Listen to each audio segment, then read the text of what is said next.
Shalom, pemuda-pemudi yang diberkati Tuhan. Firman yang saya pilih untuk kita renungkan bersama terambil dari pertama Timotius pasal 4 ayat 1 sampai 12. Pertama Timotius pasal 4 ayat 1 sampai 12. Dan tema yang saya siapkan ialah usia bukan penghalang untuk menjadi teladan. Teman-teman semua, firman ini merupakan bagian dari surat Rasul Paulus kepada Timotius, anak rohaninya, yang pada saat itu masih muda, tapi dipercayakan untuk menggembalakan jemaat di Efesus. Efesus adalah kota yang besar, dan pada saat itu mereka sedang mengalami tantangan, di mana ada pengajar-pengajar sesat yang datang untuk mengajarkan hal-hal yang bertentangan dengan kebenaran. Oleh karena itu, Timotius hadir untuk menguatkan iman percaya jemaat di sana. Kita bisa melihat pada ayat yang pertama, ada orang-orang yang meninggalkan iman yang benar dan mulai mengikuti roh-roh penyesat serta ajaran setan. Kemudian di ayat yang ketiga sampai 5, mereka mengajarkan larangan-larangan yang bertentangan dengan kebenaran Injil, seperti melarang orang menikah dan melarang orang makan makanan tertentu.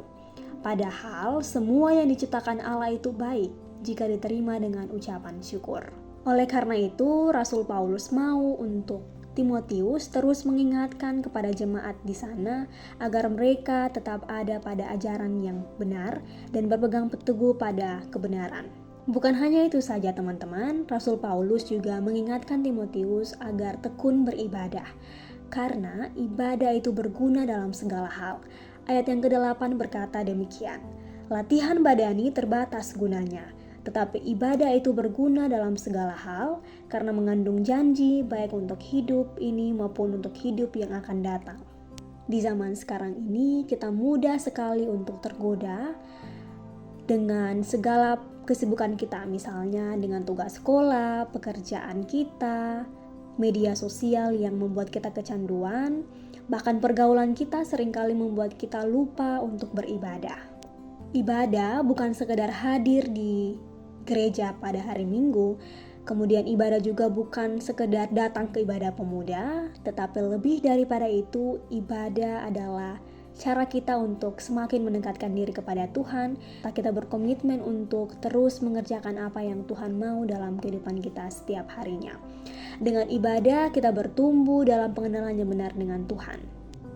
Dan dengan ibadah kita meningkatkan hubungan pribadi kita dengan Tuhan. Rasul Paulus juga menasihati Timotius untuk menjadi teladan bagi orang-orang percaya.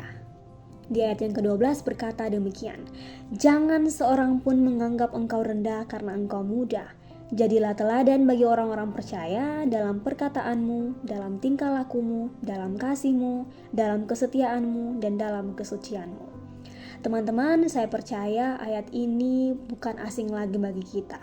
Kita sering mendengar ayat ini di gereja, bahkan di ibadah-ibadah yang lain. Sesuai dengan tema kita, usia bukan penghalang untuk menjadi teladan.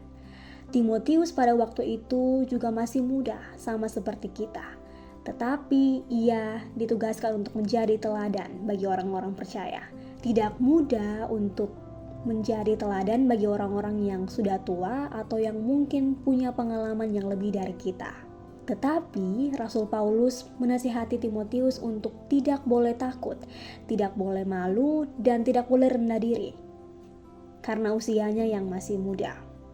Demikian juga kita terpanggil untuk menjadi teladan, baik untuk diri kita sendiri, juga untuk lingkungan kita.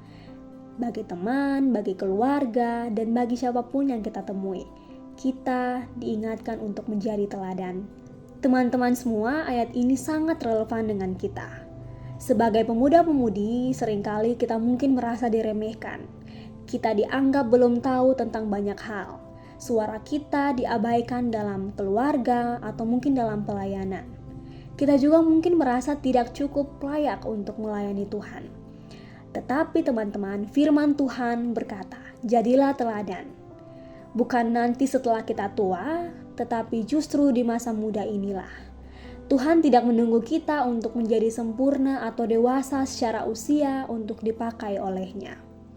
Tuhan mau kita menjadi contoh dalam 5 hal utama ini. Yang pertama, menjadi teladan dalam perkataan kita. Perkataan yang kita ucapkan haruslah sesuai dengan apa yang Tuhan kehendaki. Kita gunakan kata-kata yang saling membangun, bukan saling menjatuhkan. Kita mungkin seringkali berkata kasar atau bohong atau menyebarkan gosip. Tetapi saat ini Tuhan tegur kita untuk menjadi teladan lewat perkataan kita. Oleh karena itu, mari kita gunakan mulut kita untuk saling menguatkan dan menyampaikan kebenaran sesuai dengan apa yang Tuhan kehendaki. Kemudian yang kedua, kita menjadi teladan lewat tingkah laku kita. Hidup kita harus mencerminkan karakter Kristus. Kita bisa menunjukkan hidup yang disiplin, sopan, jujur, dan bertanggung jawab dalam menjalani hidup kita sehari-hari. Dengan demikian, orang lain ketika melihat perbuatan kita, mencontohkan hal-hal yang benar dari kita, dan biarlah itu menjadi kemuliaan bagi nama Tuhan. Kemudian yang ketiga, kita diajarkan untuk menjadi teladan lewat kasih. Kasih ini bukan saja kita tunjukkan kepada teman-teman yang dekat dengan kita, tetapi juga kasih itu harus kita sebar kepada orang-orang lain. Kita belajar mengasihi sama seperti Kristus, mengasihi orang-orang yang melakukan kesalahan bagi kita, tidak mengingat kesalahan orang lain. Itu merupakan kasih yang diajarkan oleh Tuhan Yesus. Dan yang keempat, kesetiaan. Kita setia melakukan hal-hal yang kecil, ketika kita mungkin setia kepada tugas-tugas sekolah kita, atau mungkin kita setia dengan pekerjaan kita, atau mungkin kita setia dengan pasangan kita. Tuhan juga mau untuk kita setia melakukan apa yang Ia kehendaki.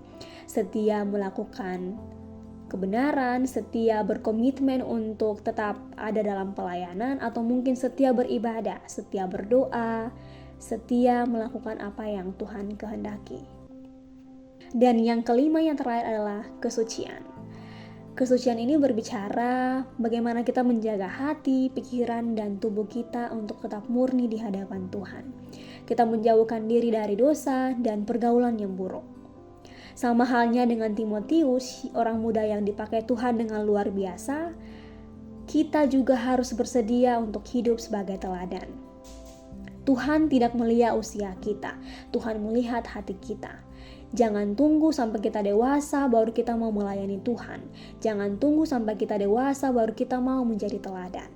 Justru di masa muda inilah adalah masa yang terbaik untuk kita menyerahkan hidup kita sepenuhnya kepada Tuhan. Karena kita ini masih muda, kita masih punya energi dan waktu, serta semangat untuk menjadi teladan bagi sesama kita. Dengan talenta yang Tuhan berikan bagi kita masing-masing, kita harus lakukan itu untuk memuliakan Tuhan dan menjadi teladan bagi diri kita, juga bagi sesama kita. Pemuda-pemudi yang terkasih, menjadi teladan bukan berarti harus sempurna dalam segala hal. Kita pasti akan melakukan kesalahan. Namun, ketika kita mau bertobat, kita mau dibentuk oleh Tuhan, saya percaya Tuhan memampukan kita. Sama seperti Timotius, dia harus berani untuk menyatakan kebenaran. Kita juga harus berani untuk tetap berdiri, menyatakan kebenaran di tengah-tengah dunia yang saat ini. Maka dari itu, sebelum saya menutupi refleksi kita, mari kita mengevaluasi diri kita. Apakah perkataan kita selama ini sudah mencerminkan kasih Kristus? Apakah tingkah laku kita menjadi kesaksian bagi orang lain? Apakah kasih, kesetiaan, dan kesucian sudah menjadi gaya hidup kita? Kalau belum, inilah saatnya, inilah waktunya untuk kita berubah, menyenangkan hati Tuhan, menjadi teladan bagi diri sendiri, juga bagi orang-orang percaya. Tuhan memampukan kita melakukan firman-Nya. Amin.